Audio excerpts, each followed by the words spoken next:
Oke, assalamualaikum warahmatullahi wabarakatuh. Kembali lagi dengan saya Rian di sini. Saya merupakan pekerja migran Indonesia yang ada di Jepang. Saya di sini saya akan men-share kembali tentang pengalaman-pengalamanku ya. Karena channel ini khusus membahas tentang seputar Jepang ya, teman-teman. Baik itu kerja di Jepang, kehidupan di Jepang, dan hal-hal lain tentang perjepakan ya, teman-teman. Pokoknya buat kalian yang ada minat kerja ke Jepang, pantengin aja terus channel ini, dan jika ada pertanyaan silahkan tulis di kolom komentar guys. Oke, pada kesempatan ini saya ingin membahas tentang pengalamanku ketika pertama kali datang ke Jepang ya. Pertama kali datang ke Jepang itu pasti kalian ini dikasih surat dari pemerintah Jepang. Maka dari itu jangan kaget ketika kalian nanti datang ke Jepang, pasti mendapatkan banyak surat guys. Banyak surat sekali ya.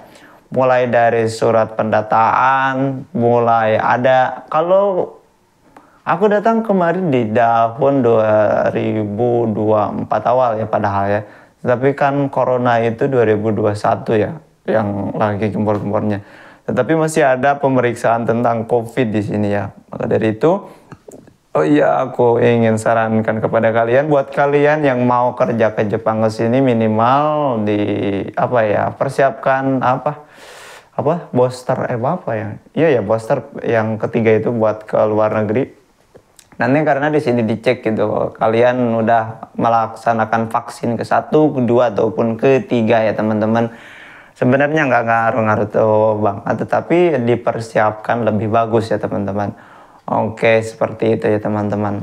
Jadi pas pertama kali saya datang ke Jepang ya, merasa terkejut ya karena ini banyak terus surat-surat yang datang ke Apato. Karena kan di Apato kita tuh di depan tuh ada kayak kotak pos kayak gitu untuk pemberitahuan-pemberitahuan. Karena di sini tuh posnya hidup loh di Jepang itu. Kalau di Indonesia kan kantor pos itu terkesan gimana-gimana gitu ya. Karena jarang dipakai ya, pengiriman kayak gitu kan biasanya pakai paket ini ya, paket jasa layanan kayak gitu, dan informasi-informasi langsung disampaikan via by WhatsApp ataupun langsung digital elektronik ya. Tetapi di sini itu pemerintahan Jepang kayaknya ingin mengaktifkan dan mempertahankan pos. Makanya kalau di sini malahan pos itu lebih terkesan elegannya karena bisa transaksi pakai di pos, bisa kirim-kirim barang pakai pos kayak gitu ya. Jadi fasilitas-fasilitas yang disediakan oleh pemerintah ya. Ya, balik lagi ke pembahasan, jadi kalian jangan terkejut nanti ketika kalian bekerja di Jepang itu dapat banyak surat yang dikirim ke apartemen kalian. Itu memang wajar ya. Ketika orang baru datang ke Jepang tentunya akan dicek oleh pemerintahan Jepang, yaitu semisal nanti itu ada yang namanya syakuso. Syakuso itu apa ya? Kayak kantor kecamatan gitu ya kayaknya. Kayak intinya balai desa atau apa ya? Buat kayak membuat domisili kita. Semisal saya orang baru gitu, saya orang Indonesia kerja di Jepang, contohnya saya di daerah Fukuoka Keng ya. Jadi di sini tuh nanti pas datang, semisal kalau saya ingin menceritakan pas ini ya, pas berangkat, semisal kalian berangkat di Indonesia itu hari Senin. Biasanya makan perjalanan itu 1 hari lah ya ke Jepang itu, semisal 8 jam atau kurang lebih lah gitu. Berangkat datang ke Indonesia, dari Indonesia datang ke Jepang semisalnya. Nah, keesokan harinya tuh datang ke Jepang, dan biasanya kalau kita saya menggunakan visanya TG ya. TG biasanya menggunakan TSK yang penyalurnya. Datang ke Jepang di airport itu biasanya dijemput oleh TSK. Nah di sama TSK biasanya diurus-urus gitu, kayak kita dianterin ke pembuatan syakuso itu gitu. Jadi jangan khawatir, saya belum bisa bahasa Jepang dengan lancar. Gimana sih pembuatan pupotkan yang kayak gini, apakah saya bisa atau enggak? Tenang teman-teman, nanti ada yang ngarahin TSK. Dan di sini kita nanti bisa tanya-tanya ke TSK, misal ada hal apa-apa bisa juga tanya ke TSK ya. Nah, pertama kali datang semisal ke Jepang, dan itu biasanya dianterin langsung ke Apato, ke apartemen kita, dan biasanya sudah disiapkan oleh perusahaan ya. Semisal di sini disiapkan juga biasanya fasilitas-fasilitas semisal mesin cuci, kulkas dan lain halnya ya juga. Tetapi tidak begitu lengkap ya, karena mungkin bisa kita lengkapi belanja nanti ke depannya lah gitu ya. Nah, semisal seperti itu datang ke Apato, habis dari Apato itu nanti kita dibawa ke Syakuso untuk pendataan pembuatan domisili itu ya guys. Nanti tuh kita dapat pengakuan lah. Nanti semisal kita bisa bikin bank, bikin apa saja, dan nanti pasti ditanyakan tentang alamat tempat tinggal kita ya guys. Di Zairiokado. Zairiokado itu dibikinnya nanti pas kalian datang dari Indonesia nih ke Jepang. Datang ke Jepang di airport itu nanti pas mau keluar itu dibikinkan ini KTP Jepang gitu ya, KTP Jepang pendataan. Namun belum ada alamat alamat barcode alamatnya di belakangnya, karena baru ini doang, KTP doang. Nah itu tuh barcode alamatnya itu dibuat di Syakuso teman-teman. Semisal saya di Fukuoka Ken ke Kogashi ke Zurugaoka, semisal nomor berapa patonya kayak gitu ya teman-teman, nanti dibikinkannya itu di Syakuso.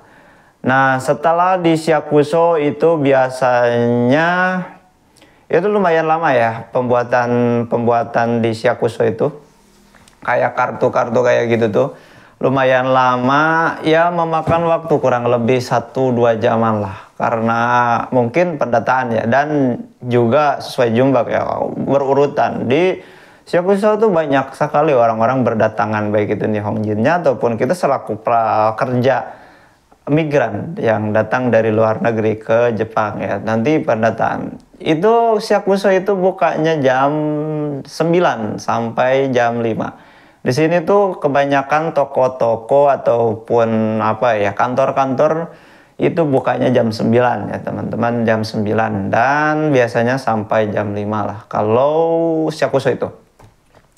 Nanti diurus-urus ya, habis beres dari itu apa ya, oh tentunya satu lagi yang halus ini yang kita miliki ketika di Jepang itu inkang. Inkang itu tanda tangan kita ya.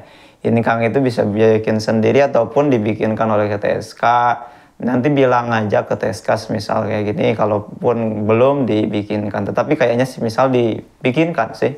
Karena nanti tuh kayak pembuatan di Syakuso kayak gitu tuh nanti sama pihak ini Syakusonya dimintai punya inkang nggak, nanti kan itu inkang tanda tangan ya kayak gitu. Nah nanti biasanya itu langsung jadi atau enggak? Oh langsung jadi nanti di belakangnya ada si barcode kita. Ataupun kalaupun nggak jadi langsung pada hari itu, semisal kalian datangnya asar gitu, waktunya udah mepet dan nggak bisa diselesaikan hari itu, biasanya disuruh datang lagi ke Syakuso ya untuk mengambil si Zairiokado yang sudah ada label tempat tinggal kita. Seperti itu ya teman-teman. Di email nanti dikirim ada surat lagi gitu.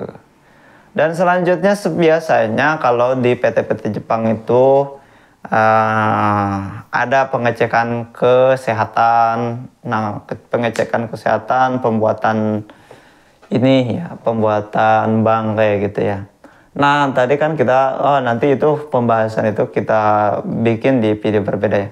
Nah, ini saya ingin membahas tentang banyaknya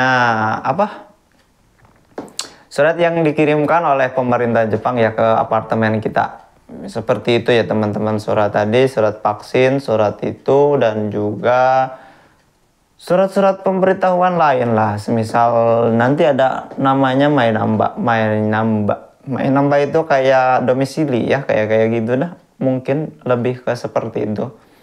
Dan juga di sini itu ke apartemen kita tuh pasti nggak setiap hari sih, tapi selalu ada gitu hari-harinya itu di kotak pos kita tuh selalu ada ya apa kertas begitu, baik itu kertas kayak tempat di sini yang rekomendasi untuk dikunjungi, informasi-informasi tentang Fukuoka, ataupun juga makanan-makanan yang dijual gitu, promosi-promosinya lewat kertas kayak gitu nanti.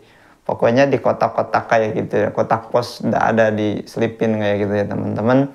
Jadi jangan kaget ya, nanti banyak buat kalian yang awal kesini pasti menerima banyak kartu pos-pos kayak gitu. Tapi agak lumayan ribet sih. Ya kalaupun nggak bisa bacanya, sekarang sih kan gampang ya, pakai handphone juga bisa di barcode secara tidak langsung kan, garis besarnya kita tahu bahwa surat ini tuh maksudnya ke sini kayak gitu. Tetapi kalaupun nggak tahu ataupun kurang jelas lah, bisa tanyakan ke senpai kalian lah gitu ya. Kebetulan aku tinggal serumah dengan senpaiku ya. Jadi saya kalau apa-apa, kalaupun nggak ada yang tidak mengerti, biasanya tanya ke senpai gitu ya. Teman-teman ya, jadi kayak gitu. Saya ingin sharing di video ini seperti itu ya teman-teman. Jadi di Jepang itu pasti mendapatkan banyak surat-surat yang dikirim melalui pos ya teman-teman. Jangan kaget, itu hal yang wajar.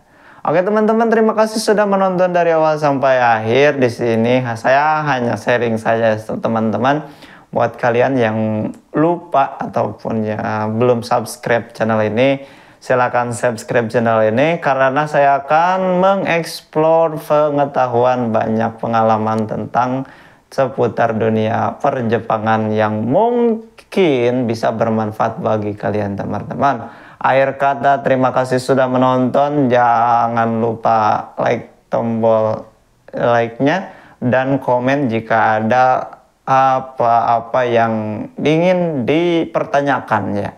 Ataupun kalaupun enggak juga bisa langsung DM ke Instagramku di Apriliandirian ya, Apriliandirian. Oke, terima kasih sudah menonton. Assalamualaikum warahmatullahi wabarakatuh.